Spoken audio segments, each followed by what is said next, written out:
Welcome students, video অঙ্ক .com-এ তোমাদের স্বাগত জানাই। এখন আমরা যে কোশ্চেনটা সলিউশন বার করব, দেখো দেয়া আছে x plus one by x equals to -2 হলে আমাদের এক্সের ভ্যালুটা বার করতে হবে।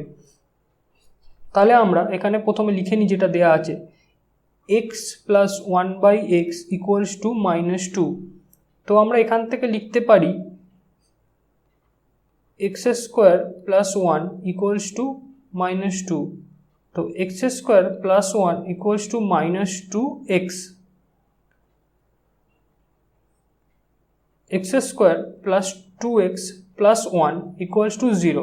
तो এইখানে এইটাকে আমরা দ্বিঘাত সমীকরণ রূপে পার করতে পেরেছি। তার মানে এটাকে খুব সহজেই এবার মিডল টার্ম ফ্যাক্টর বা যে কোনো অন্য সলিউশন পদ্ধতিতে সলভ করা যাবে। তো আমরা এখানে সুবিধার জন্য মিডল টার্ম ফ্যাক্টর ব্যবহার করব।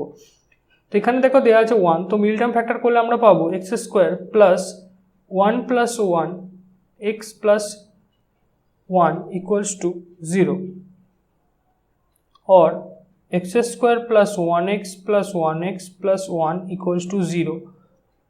1x এখান থেকে x কমন নিলে আমাদের থাকবে x plus 1, আর এখান থেকে 1 কমন নিলে আমাদের থাকবে x plus 1, that is equals to 0।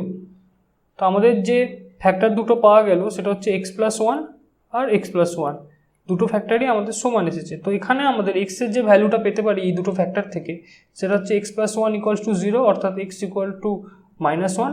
আবার দ্বিতীয়টা থেকেও same, x plus 1 equals to 0, তো x ইকুয়ালস টু -1।